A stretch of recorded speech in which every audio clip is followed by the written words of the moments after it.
હું મુકેશ આહિર તારીખ 21/1/2026 અને બુધવારના દિવસે સવારે 10:30 વાગે ખંભાળિયા મુકામે કલેક્ટર કચેરી ખાતે જિલ્લા કોંગ્રેસ સમિતિ દ્વારા દેવભૂમિ દ્વારકા જિલ્લા અને ભાણવડ તાલુકાના જે ખેડૂતોને જે મગફળી ટેકાના ભાવે ગઈ છે તેના અને જેને પાક નુકસાનીના એટલે કે જે કમોસમી વરસાદ થયો છે એના સહાયના પૈસા મળેલા નથી તે બાબતેની રજૂઆત કલેક્ટર કચેરીએ કરવાની હોય અને તમામ ખેડૂતોને અને જેને માનો કે પૈસા નથી આવ્યા તેને ડોક્યુમેન્ટ સાથે લઈ અને બધાને ખંભાળિયા પધારવું અને જે ટેકાના ભાવે જે કેન્દ્રો ચાલુ છે તેને લોકોને ન્યાય અને સહકાર મળે તે રીતે કોઈ વારંવાર રજૂઆતો કરીએ છતાં પણ ત્યાંથી ન્યાય નથી મળતો એવી અમને સતત લોકોની રજૂઆત આવે છે.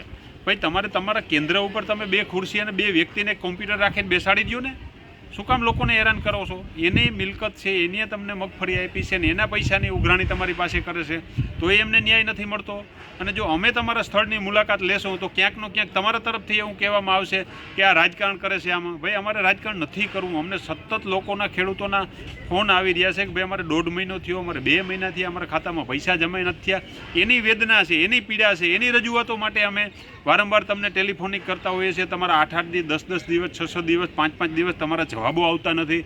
એટલે અમારે તમારા કેન્દ્રની મુલાકાત ના લેવી પડે અને ખોટું તમારે એવું ના બોલવું પડે કે આ લોકો રાજકારણ કરે છે. તે માટે તાત્કાલિક અસરથી ખેડૂતોના ખાતામાં પૈસા નાખો અને જે ખેડૂતોના ખાતામાં પૈસા જમા નથી થયા તે અને જેને પાક નુકસાનીના પૈસા જમા નથી થયા તે ખેડૂત અને એમને સહકાર આપતા તમામ મિત્રો વડીલોને એક હું આમંત્રણ આપું છું કે તારીખ 21/1/2026ના દિવસે સવારે 10:30 વાગે ખંભાળિયા મુકામે કલેક્ટર કચેરીએ રજૂઆત કરી અને આપણા તમામ જે પ્રશ્નો છે એને ન્યાય મળે એવા પ્રયત્ન સાથે જય જવાન જય કિસાન.